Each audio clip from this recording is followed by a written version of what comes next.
Sir ఇప్పుడు మీరు అన్నట్టు విదేశాలకు వెళ్ళాలంటే ఇది అవరోధం అవుతుందని చాలా మంది అనుకుంటారు. మీరు చెప్పినట్టు ఇది కరెక్ట్ పాయింట్. మా దగ్గరికి విదేశాలకు వెళ్తున్నాం, మాకు సర్టిఫికెట్లు ఇవ్వండి అని రోజుకి 4, 5 మంది, 6 మంది, 10 మంది, 20 మంది వస్తూ ఉంటారు. అంటే ఇంగ్లీష్ మీడియం చదువుకున్నారని మీడియం ఆఫ్ ఇన్స్ట్రక్షన్స్ సర్టిఫికెట్ ఇట్లాంటివి తీసుకోవడానికి వస్తూనే ఉంటారు. మేము ఇస్తూనే ఉంటాం, వాళ్ళందరూ వెళ్తూనే ఉన్నారు. విదేశాల్లో ఉంటూ మా దగ్గర చదువుతున్న వాళ్ళు కూడా ఉన్నారు. అంటే ఇక్కడ అడ్మిషన్ తీసుకుంటారు, వాళ్ళ హస్బెండో లేకపోతే రిలేటివ్స్ ఉన్నారని వెళ్తారు. ఒక 6 నెలలు, సంవత్సరం అక్కడ ఉండి వస్తారు. అక్కడే అసైన్మెంట్ రాసుకొని ఆన్లైన్లో సబ్మిట్ చేసే ఫెసిలిటీ కూడా ఉంది కదా, అది పెట్టేస్తారు. పరీక్షల టైంకి వస్తారు, పరీక్షలు రాసుకుంటారు. మీకు ఇంకో మాట చెప్పాలమ్మా, ఆర్మీ వాళ్ళకు కూడా మేము సెంటర్ పెట్టాం. ఇక్కడ సికింద్రాబాద్లో ఆర్మీ సెంటర్లో సెంటర్ పెట్టాం. మొన్న మేము గ్లోబల్ అల్మినీ మీట్ పెట్టాం. అక్కడ ఒక ఆర్మీ ఆఫీసర్ సుబేదార్ గారు పేరు గుర్తురాక ఆయన మాట్లాడారు.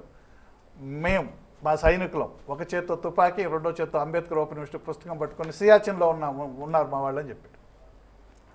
సో ఇక్కడ అడ్మిషన్ తీసుకొని ఆర్మీలో పనిచేస్తున్న వాళ్ళు మా స్టూడెంట్స్, మాకు ఎంత గర్వంగా ఉంటుంది, గుండె ఉప్పొంగుతా చెప్పడానికి. వాళ్ళకు కూడా మేము తక్కువ నామినల్ ఫీజు, ఓన్లీ కోర్సు పెట్టిన ఫీజు తీసుకున్నాం యాజ్ ఎ సోషల్ రెస్పాన్సిబిలిటీ. వాళ్ళ కోసం కొన్ని డేట్లు కూడా మారుస్తాం, వాయిదా వేస్తూ ఉంటాం. లాస్ట్ టైం వేసాం అసైన్మెంట్ డేట్, వాళ్ళ కోసం వాయిదా వేసాం. ఓకే సార్, ఒక కాల్ తీసుకుందాం. హలో హలో నమస్తే అండి, మీ పేరు ఎక్కడి నుంచి మాట్లాడుతున్నారు? నా పేరు యాదగిరి, దేశెట్టి యాదగిరి, గజ్వెల్. రెడ్డి గారితో మాట్లాడండి. యాదగిరి గారు చెప్పండి. నమస్కారం సార్, గుడ్ ఈవినింగ్. నమస్తే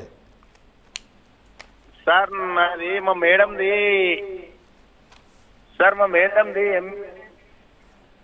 చెప్పండి. అయితే పిహెచ్డి చేయాలని ఉంది సార్. అది ఎంట్రన్స్ ఎప్పుడు పడుతుంది, ఎట్లా ఉంటుంది, ఎలిజిబుల్ అయినా అని. పిహెచ్డి అడ్మిషన్ సంబంధించి ఇప్పుడు వెబ్సైట్లో మీరు ఒకసారి చూడండి, నోటిఫికేషన్ ఇస్తున్నారు. రెండోది ఆ సబ్జెక్టు, ఏ సబ్జెక్టు, మా దగ్గర కొన్ని సబ్జెక్టులలో రెగ్యులర్ టీచర్స్ లేరు కాబట్టి కొన్ని సబ్జెక్టుల్లో పిహెచ్డీలు అవకాశం లేదు, కొన్ని సబ్జెక్టులకు మాత్రమే ఉన్నారు. ఆ డీటెయిల్స్ అన్నీ మీరు వెబ్సైట్లో చూడొచ్చు. Sir thank you so much sir. దూర విద్య గురించి చాలామందికి అసలు చాలా విషయాలు తెలియవు. అంతేకాదు అన్ని ఏజెస్కి, అన్ని ఫీల్డ్స్ వాళ్ళకి, ప్రతి ఒక్కరికి ఉపయోగపడే విధంగా కోర్సులు ఉన్నాయి. అదేవిధంగా వాళ్లకు తగ్గట్టు అన్నీ కూడా మీరు డిజైన్ చేయడం అనేది చాలా అద్భుతంగా ఉంది sir. Thank you so much, చాలా విషయాలు తెలియజేసినందుకు. సో ఇది ఇవాల్టి మన గైడ్ కార్యక్రమం. నమస్కారం.